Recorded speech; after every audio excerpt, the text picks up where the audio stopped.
Please, Margaret, I could have been there if I had known. Don't hold it against your dear mother these days. Just, they all blend together, you see. Was there something else? I screwed up. How's father? Charles, he's... Oh, Charles, leave it alone, would you? Just leave it be. It never meant to harm you. You must understand that. What are you talking about? What did father do? He strangled the poor thing. It only nipped him a little. Then he swore he would never keep dogs in this house ever again. Poor little creature. Okay. Bye. Bye, mother. What is this? Mother's collection of dear romance novels is very interesting to you. On top of the bookshelf, however, sits a small mirror and a pair of very sharp scissors. You can't think of any use for the mirror, but these scissors could look potentially deadly. No. I need some evidence first.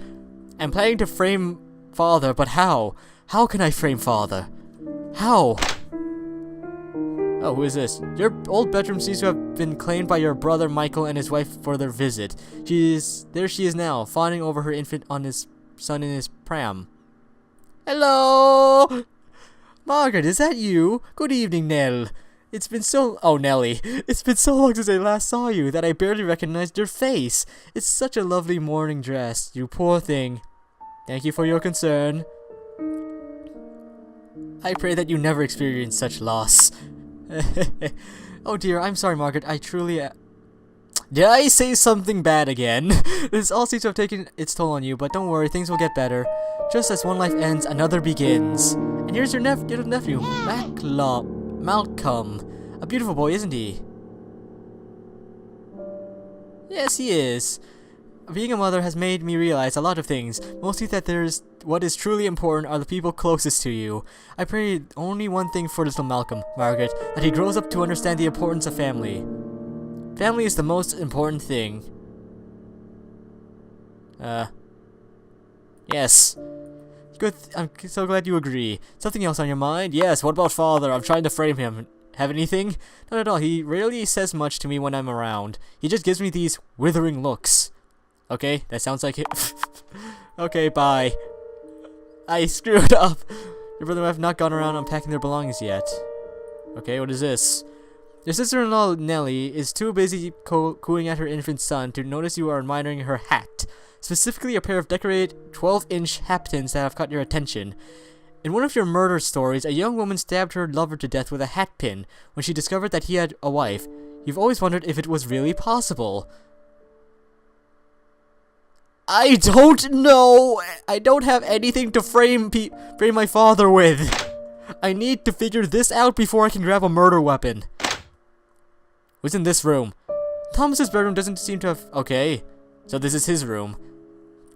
Is there anything I can use here? Just among your brother's folded clothes sits a long leather-ridden crop. Thomas always has been fond of writing, and this crop has been ornately marked with his initials. Okay. I don't know what to use the crop for. Another contains a collection of Thomas's correspondence, most of which is exceedingly dull. Scattering among the fan letters and notes from his old school friends, you find a number of rejections from various publishing houses. Despite the successes of your work published under his name, Thomas seems to have been struggling to get any of his own work published. Wait, you wonder if you take the rejection letters out of the folder and group them all together, that could certainly tell a rather one-sided story of your brother's situation. Okay. I guess I could... Okay, I'm leaving the rejection letters. Okay, so, I have an idea. I could use the rejection letters, but, I need to figure out the murder weapon. What could be used to frame father? Is that the hammer? The wooden crate has been sealed with nails when the hammer that was used to drive them in is sitting right on top of it. It certainly looks heavy enough to do some damage. The hammer is... Okay. No! No! I accidentally took it. I accidentally took the hammer. I guess I'm using the hammer. What the hell? Your eyesight adjusts to the dim light of the wine cellar. You can see your brother Michael helping himself to one of the bottles. Hi, Michael. How's it going? Drinking alone, Michael? If there's a better way to drink, I haven't found it yet. How are you, sitter? I am fine, all things considered. Really, I'm surprised. I'm really terribly sorry about Oscar. You know I always liked him. We would have liked to come to the funeral, but you know how things are with a new child. Oh, I'm sorry, Margaret. What am I saying? Don't worry about it. Yes. You know I've never been any good at saying the right thing at times like this. Okay, how's father doing? How's father been lately? You know him, he's the same as always. Why else would I be down here drinking? Bye. No one has any information! What is this? Corkscrew sits beside okay, I can't use this corkscrew because I already have the hammer. This place is huge! Where can I? What the hell? Sister brother Michael and his wife are occupying the guest room upstairs. It seems the tiny basement room is where you expected to sleep tonight. Neat. There must be something I can use. Wait, when you were a child, your governess used to sleep in this room. Now it seems to be occupied by your mother's nurse. No, I'm framing my father. I'm framing my father. Okay, he's the easiest one to frame. Wait, is there something else down here?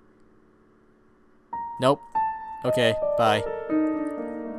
Okay, so what pieces of evidence could be used to frame my father?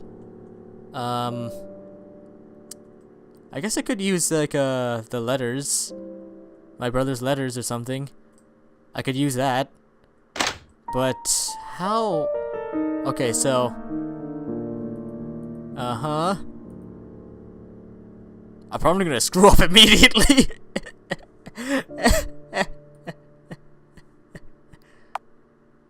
Okay, so if I take the rejection letters, no.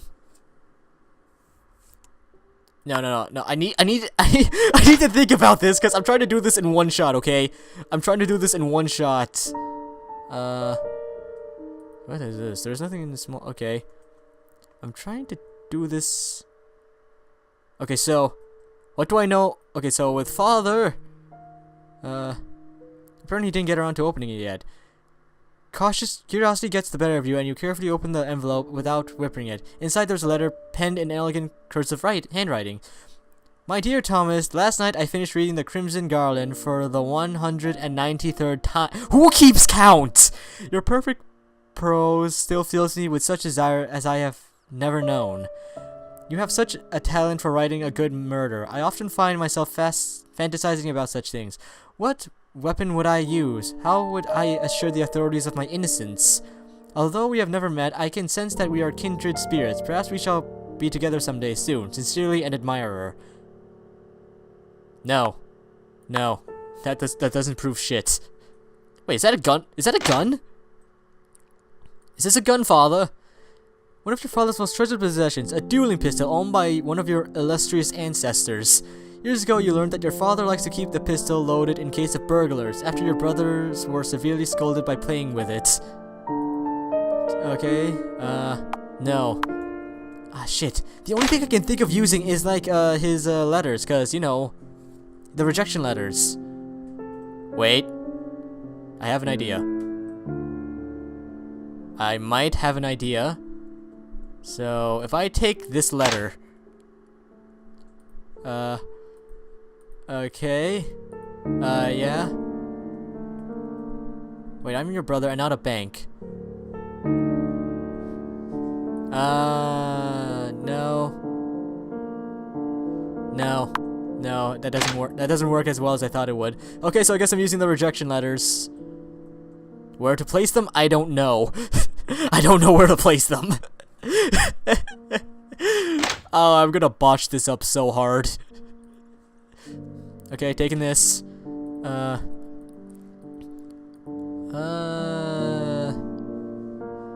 Okay, take the rejection letters.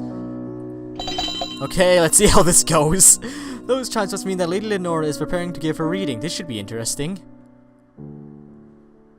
I swear if Lenora's the one that rats me out. The time has come for us to begin. The first card will reveal something significant about your past. It could be your recent past or something distant, almost forgotten. Let's see what the deck holds. What the fuck? Ah, the lovers. Well, how about that? Have you been holding out on us, brother? Got a secret filly hidden away? This card can indeed signify a relationship. It can also represent a choice you have made, or perhaps a little of both. I wonder, I suppose, it could refer to something about my mother and father. Have you recently made a choice regarding mother? The man looks more like my husband, Oscar.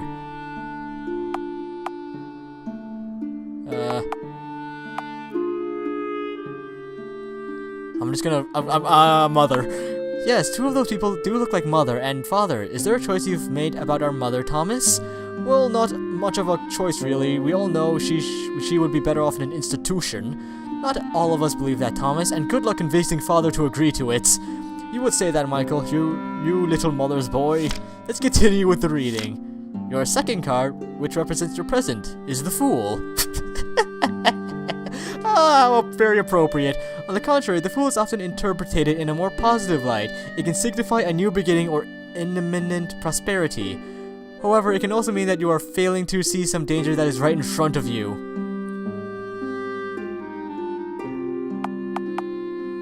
Oh, fuck. Looks like father. The Fool has father's beard. Could he be your imminent danger, Thomas? Oh, you know, he's always had it in for me, but at his age, I don't think he's a danger to anyone but himself. Now it is time to reveal the third and final card, which represents your future. It had better not be death, I'll tell you that much. Your final card is Justice. Neat. Well, that doesn't sound so bad. It usually isn't. It simply represents fairness and balance, the notion that all shall receive what they deserve. Is that so? Perhaps it means I shall finally get another novel published, eh, Margaret? Unless,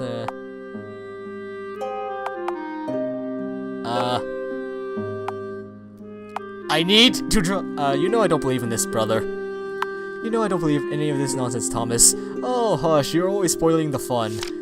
That brings the reading to an end. I hope that the cards have been Thank you so much, Lady Lenora. I've never seen anything quite like that before. Well, that was exhausting. I could use some wine. I second that motion. When did the Bruce family get so fancy? I could see William Bruce, but like, when did this family? Oh shit. Oh, the time has come to do what you came here to do. Any evidence you have gathered must be planted now before you seek out your unfortunate victim. Okay. Okay, so where can I actually place this? Despite the success of your work published under his name, Thomas seems to have been struggling to get any of his own work published. There aren't many useful places to plant. Okay. Perhaps we are putting. Okay, so what if I put it in Father's room? Holy shit, Father's still there. Father, what the fuck? Okay. I swear if Thomas is in here, that's gonna ruin every. Oh wait. This isn't the room I wanted to be in. I'm looking for like this room right here. Hello. Items, rejection letters. You do wish to plant in the desk drawer here in your parents' room.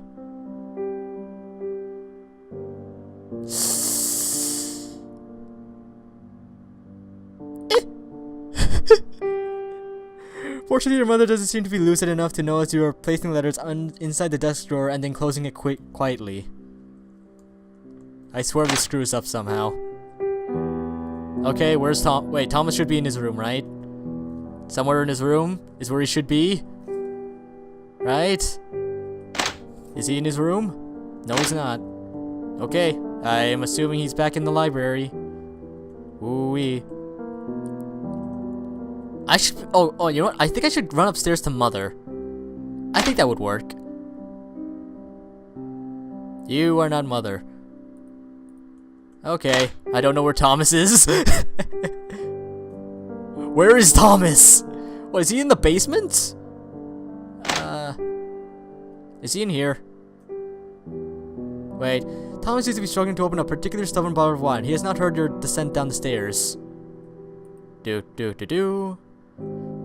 Hammer.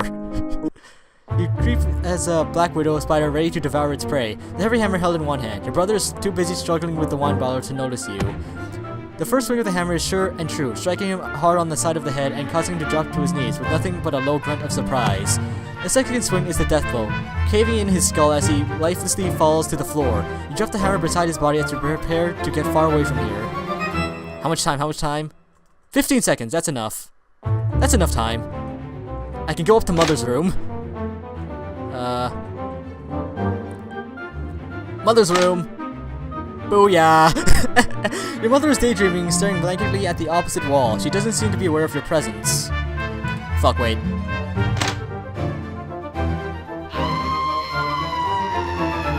Okay! I'm not sure, I suppose we ought to go find out.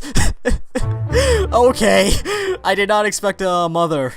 I did not expect Mother to be, blank. Oh, Michael, it's all just so terrible. I know, my darling, but don't worry. The police are here and they will soon find and arrest the ruffian who broke in and killed my brother. Oh, someone broke in, didn't they? Did they? It's a good thing we have an accomplished detective such as yourself in the family. Of course, someone broke in, Father. What else could have happened? Thomas may have been my son in here, but he was also a pompous little idiot. Please don't. There were many people who thought the little of him, and some of them are right here in this room. No, I won't accept that. Why not speak ill of the dead? I'll speak however I please about my own son, you tarty little... Good timing, detective. Is that Ernie? Yo, that looks like Ernie! Alright, my men are just finished searching of the house. Is there any evidence that points towards what happened here? We'll find it. I will need to speak to everyone who was present at the time of the murder. Even my wife, you'd get more sense speaking to a doornail inspector. Yes, I do mean everyone. Lady Lenora, I'd like to speak to you first of all. Yes, Inspector. I have a feeling I'm gonna get caught. The first try, I always get caught. Thank you for joining me, Mrs. Percy. I understand this must be an emotional time, but it is the best to take witness statements while they are fresh in the memory. Of course, Inspector. I will apologize for this in advance, but I'm afraid that the first thing I need to do is search your person. Rest assured, my hands will not linger anywhere they shouldn't. Good. Now then, please have a seat, Miss Percy. Oh man, they need to have some proper sitting animations. I love this game. Before we begin, I'd like to ask you a few questions if I may. I'm very sorry to hear that you lost your husband recently. I see your attire that you are still in mourning. How well would you say you have been coping with his passing? I'm sure I will be fine eventually. Difficult, but I'm sure I will recover. Yes, it will all be alright in the end, I'm sure. According to my notes, your brother Michael also inquired about your well-being when you spoke to him earlier this evening. You told him that you felt you were doing quite well under the circumstances. That seems quite consistent with what you've just told me. Yes! To lose both the husband and the brother so quickly, that must be quite a shock for you. I hope at least the rest of your family will support you through these difficult times. Would you say that your family is quite important to you? Yes, they are very important. I see, thank you. I understand that Thomas was the only other family member to attend your husband's funeral. Your parents were unable to attend. Yes, that's correct. When telling me about your conversation with her, nurse Ethel made an observation about Thomas's behavior after the funeral. You said he seemed to be in a particularly bad mood when he returned. It makes me wonder what might have happened there. When you spoke to your father this evening, you said that you wished he could have been at the funeral. I assume you had forgotten them. Wait, I assume you had forgotten them for not being in attendance. Now I need to go over some of my notes with you. What I'm looking for specifically for any clues of inconsistencies. I want to form a picture of the events surrounding your brother's death. When you arrived at the house, Nurse Ethel introduced herself and told you about the planned entertainment for the evening. She said that you seemed rather looking forward to the performance by Lady Lenora. She then informed you that your brother Michael and his wife were visiting with their infant son. You told her that you were looking forward to meeting your new nephew for the first time. Nurse Ethel also mentioned to me that she saw you again in the pantry later in the evening. You asked her about your father and his recent relationship with Thomas. My father wasn't happy about him hiring a psychic. Sorry. Yes, he doesn't seem like the sort who would go for that sort of thing. Later you spoke to your father in the parlor. When? It seems that you had listened to him complain about the current state of your family. He gave you quite an earful as well. You accused him of not caring about his children. He cared about me, not my brothers. Well, it's true! It's true, he never cared about us. I don't know about that. He spoke to me... Oh, fuck. Lady Nora mentioned that she spoke to you before the reading. She made a particular observation about you, that you seemed like a woman who was on a mission. You told her not to try her parlor tricks on you. It's strange. I would have thought that you would be more eager for a demonstration of her ability. Oh no! After all, you told her... Oh shit. We're simply too close to the truth. Finally, she said that she sensed that you were skeptical and suggested that perhaps you would change your mind. You said that you weren't quite as skeptical as she assumed. You also spoke with your younger brother Michael down in the wine cellar. He told me that he rather clumsily brought up the subject of having a new child without having thought about your recent loss. However, you did not seem to be offended. Now, your mother is not the most reliable witness, but she had just taken her medication and was reasonably lucid when I spoke to her. She recalled seeing you this evening. Apparently, she believed herself to be attending your late husband's funeral. I suppose your manner of dress must have confused her. You explained to her that she was not at the funeral and that you'd never forgive her for not being there. So it seems that you're not forgiven your parents for failing to attend the funeral after all. Apparently, while you were with her, she had some kind of hallucinations. She saw your father strangling a family pet. Do you think that's something that could have occurred in the past, or just a figment of her imagination? We did have a pet go missing. Yeah, now that you mention it, we did have a dog that went missing. If it's true, then your father certainly sounds like a very violent man. Your sister-in-law mentioned that you came to see her and the baby in the guest room. She says that she took the time to sympathize with you regarding the loss of your husband. Apparently you prayed that she would never experience such loss. She told me that you seemed quite upset over it. You responded quite differently when your brother Michael asked you, shit. Now he also introduced you to your new nephew, who you said was quite beautiful. Now, did you speak to your brother Thomas this evening before the tarot reading? Yes. And what was your main topic of conversation? It was about my late husband. He knows I was still in mourning, so we spoke about my late husband for a while. I see. I'm quite interested to find out what happened at that reading with Lady Lenora. Don't tell me you believe in the power of such things, Inspector. No, not necessarily. I'm more interested in the way that Thomas himself interpreted the cards, and there are several witnesses to that. The first card, the Lovers, was interpreted as having something to do with your parents. Apparently, Thomas revealed his opinion that your mother belongs to an institution.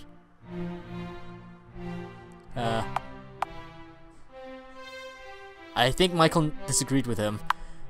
I don't think he ever would have allowed Mother to be put in such a place. It's true that he seemed to be quite upset against the idea when I spoke to him.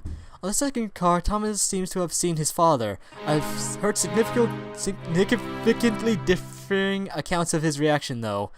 Can you confirm what he said? That my father was always had it in for me. Fuck. Yes? Thank you. The final card was meant to reveal something about his future. He asked for your opinion and you told him that you don't have any faith in such things. Earlier on, you told... Oh, fuck. Lying too. As I mentioned earlier, my men have conducted a very thorough search of this house. Down in the basement where Nurse Ethel sleeps, we found a little bottle of perfume that your brother had apparently bought her as a gift. Okay. The fact that he was courting her does not alone make her a suspect. They were both young, unmarried people after all. We found something inside the desk of your parents' room. A pile of rejection letters from various publishers all over the country. Apparently your brother was having a hard time getting his work published. It must have been difficult for him. I can't imagine what his mental state might have been like. Neither of your parents had ever seen these letters before, so they say. I'm not sure how they came to be in that room. Perhaps your brother intentionally placed them somewhere he knew they would be found. What? Anyway, we didn't find anything else of any particular interest. The manner of your brother's death is also a matter of importance. The hammer does not point to anyone in particular. Perhaps that's what the killer intended. Moving on. Oh no, he's gonna suspect me. I've also been attending to ascertain everyone's location at the time of your brother's death. Tell me where you were when you heard Ethel screaming. I was upstairs. The landing. I was upstairs on the landing. Yes, your sister-in-law told me that you were up there with her. Very good. So, Mrs. Price, I've learned quite a lot of very interesting information this evening. I swear if you suspect me. My conversation with you has been particularly enlightening. That is not good news, I'm afraid. There have been some questions raised about your younger brother Michael, but I don't think he was involved. You think your father ought to be free from any suspicion despite a couple of question marks. Well, I think. Given the way your brother died, I don't think suicide is a possibility. And now I must decide what to do about all of this. Finally, Mrs. Price, I am placing you under... Yep! I advise you... Shit. Some weeks later. Chapter 18, The Confession. In these pages I have laid myself bare. I have confessed my sins for all to see. Yes, I am the loving wife. Yes, I am the secret author. And yes, I am the sister who murdered her brother. Perhaps my foolish pride was my downfall. My only aim was to rebalance the shifting scales of justice, to set matters right. Perhaps with my arrest and this confession, that is precisely what has happened. In the end, justice favors nobody. We all get what we deserve. If you learn anything from these pages, let it be that... What? Oh. it was that. Ah. I am totally gonna attempt this again.